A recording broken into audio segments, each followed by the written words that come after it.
De lo que es esta PSU, los resultados y por sobre todo también los procesos que vienen. Para eso ya estamos junto al académico de la Facultad de Educación de la Universidad Diego Portales, Gonzalo Muñoz. Gonzalo, gracias por acompañarnos. Hola Nicolás, buenas tardes, gracias por la invitación. A ver, quedémonos primero con el titular, podríamos decir, que entrega la información el DEMRE y el CRUCH en este sentido de que hay la mitad de puntajes nacionales que el proceso anterior.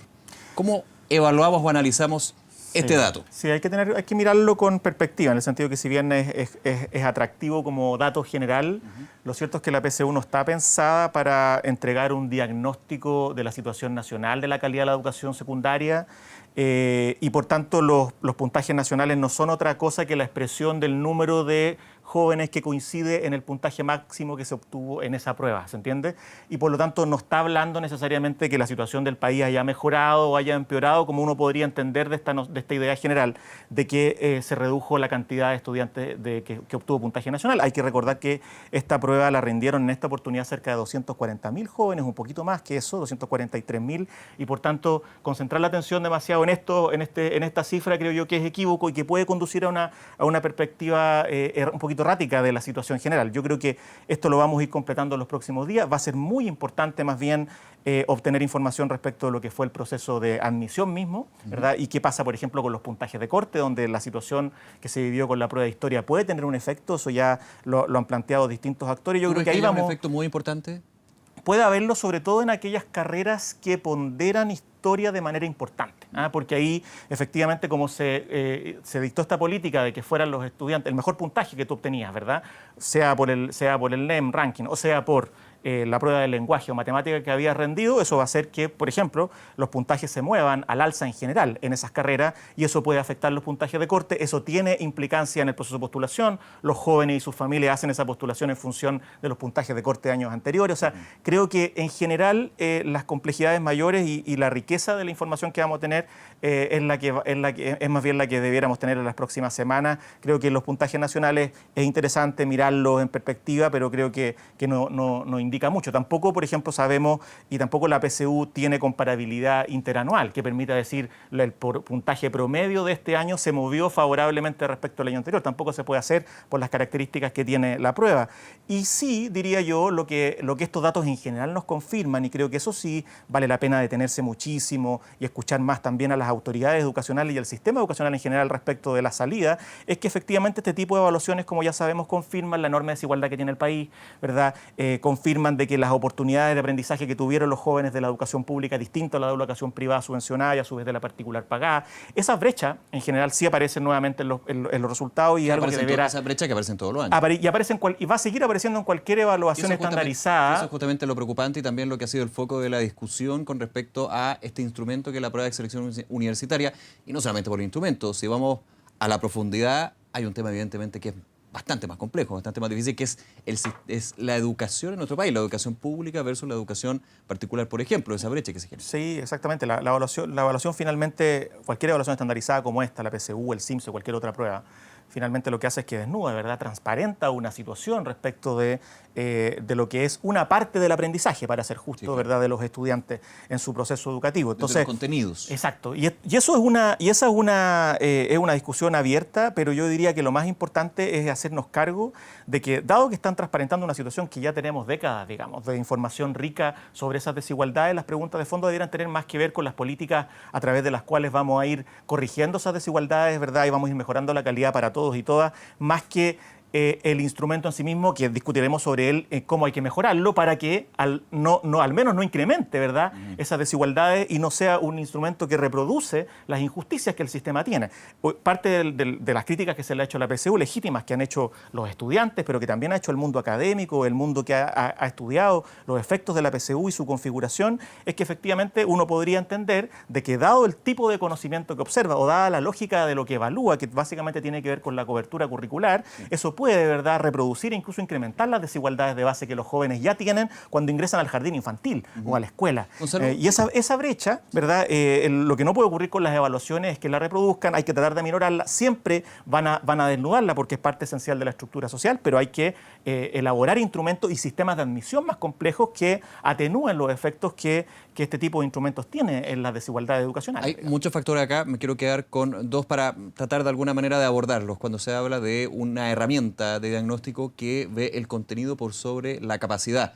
Sí. Algunos decían que la prueba de aptitud académica hace años era un poquito al revés. Sí, igualmente se modifica por una serie de cambios que también ya hemos revisado varias veces. La pregunta ¿es posible tener un instrumento de diagnóstico, una PSV, como se llame, da lo mismo el nombre finalmente del fondo, que pueda medir capacidad por sobre contenido y si necesariamente hay que llegar a esa línea? Lo que muestra la experiencia internacional y también lo de la propia prueba de aptitud académica en su momento es que es posible tomar la definición de acercarse más a un conjunto de capacidades, ¿verdad? De competencias de los jóvenes, ¿verdad? Que son fundamentales además para su trayectoria posterior, porque aquí la discusión de fondo es para qué haces esa evaluación, también la haces para predecir en alguna medida lo que va a ser su comportamiento, su desarrollo futuro. Entonces, es muy importante tener claro que evidentemente la mejora del instrumento, creo yo, pasa por acercarse más a esas capacidades, porque la evidencia también nos indica que esas capacidades tienden a estar mucho mejor distribuidas y están socialmente distribuidas de una manera distinta a cuando tú haces una evaluación que está demasiado circunscrita a las oportunidades que la trayectoria curricular te entregó. Entonces pierdes mucho talento de jóvenes, ¿verdad?, que más bien por su condición socioeconómica no accedieron a mejores oportunidades de aprendizaje, pero tienen, por ejemplo, las mejores habilidades para relacionarse, para comunicarse, las mejores condiciones para conectarse con otras personas. Por ejemplo, con los colegios técnicos profesionales. Exacto. Y entonces este tipo de evaluaciones deja un poquito esto de lado. Y por eso que la discusión de fondo, Nicolás, no es solamente sobre cómo mejoramos ese instrumento, sino cómo nos dotamos como país de un sistema de admisión más complejo, ¿verdad? Y un sistema de admisión debiera considerar una mejora sustantiva al instrumento. Eso ya está comprometido. Desde el 2021 hay que comenzar a implementarlo. Lo lógico sería que el gobierno presentara cuanto antes una carta gana, una planificación de cómo va a acometer ese objetivo de contar con un nuevo instrumento de aquí al 2021.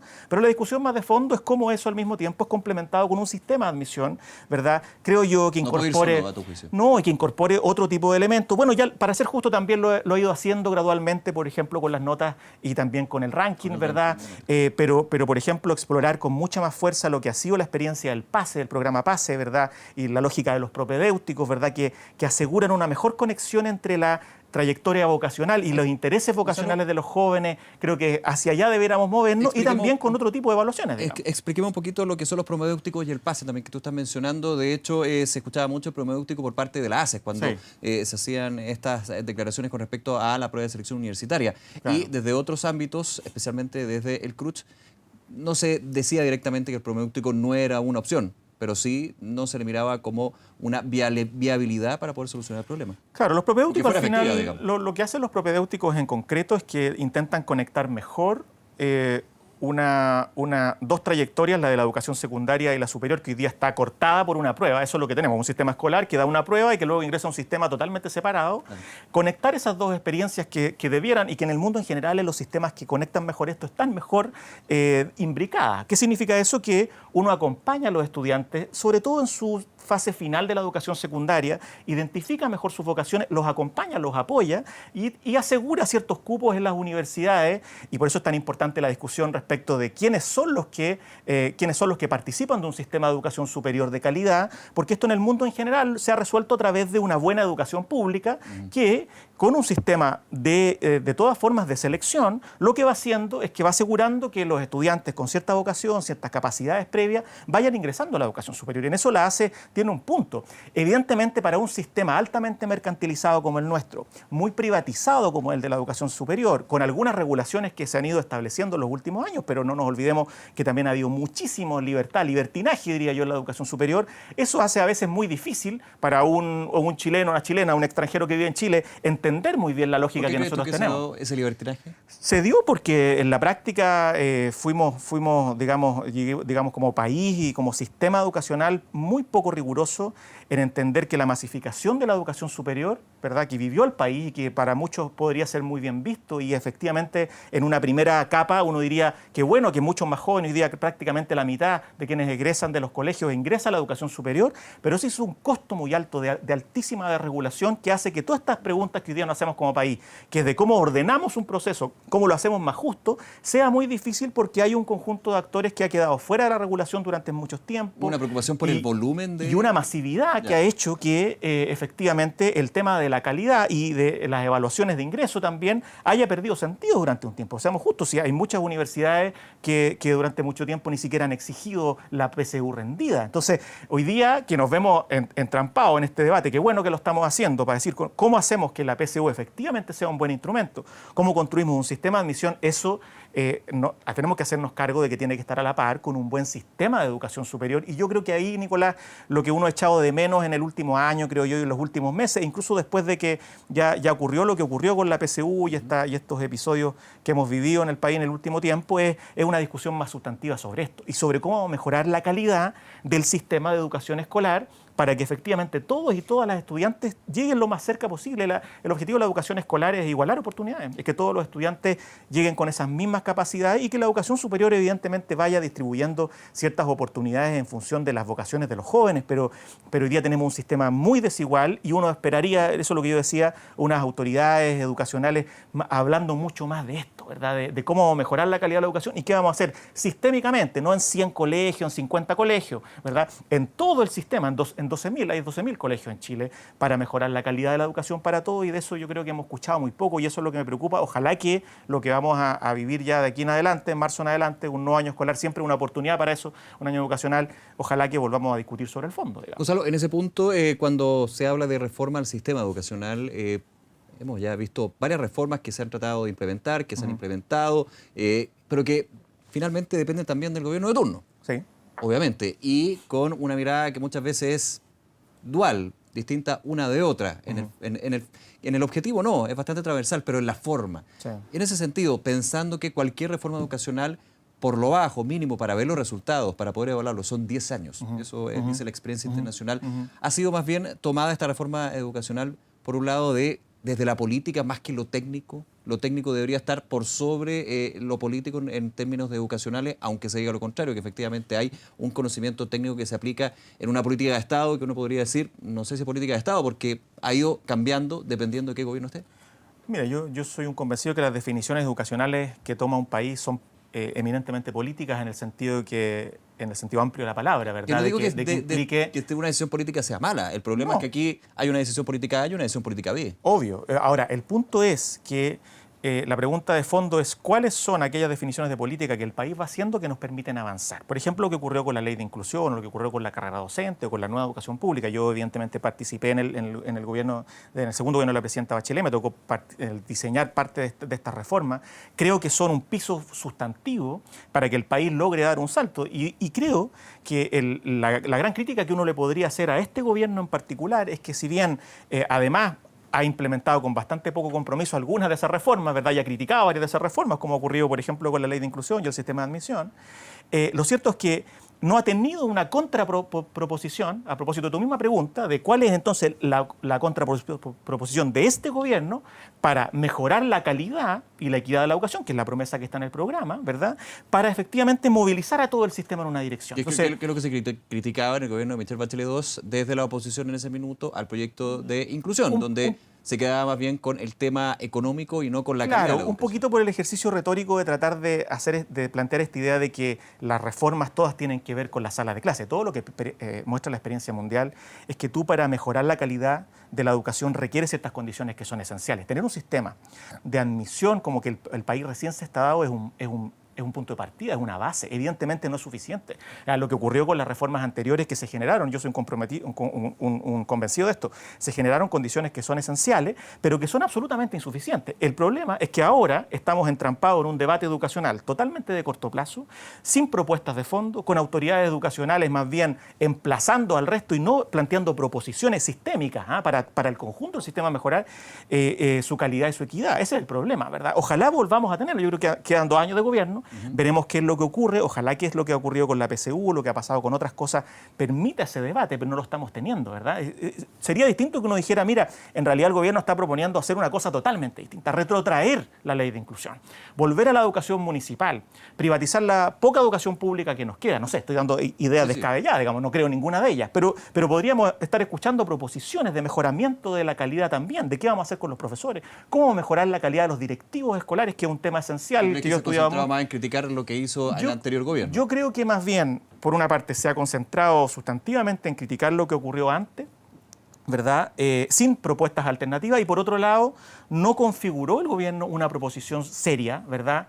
Creo yo, ni priorizó el tema educacional como uno de sus ejes centrales, y más bien lo transformó en un espacio de trinchera política, que es un poco lo que ocurrió en el ¿No te último convence tiempo. lo que ha sido el argumento desde el Ministerio de Educación actual de que, por ejemplo, lo que tiene que ver con los servicios locales de educación se ha llevado, es decir, se impone desde el gobierno, no se impone, pero se establece desde el gobierno anterior? Pueden haber críticas, la ministra de Educación ha dicho, puede que no nos guste, pero es una ley, la estamos imponiendo, la estamos implementando y la estamos implementando bien. ¿Tú crees que no se ha implementado bien, por ejemplo, ese punto? Yo creo que en general cuando tú implementas reformas en las que no crees sustantivamente, y eso es algo que uno ha visto, ¿verdad?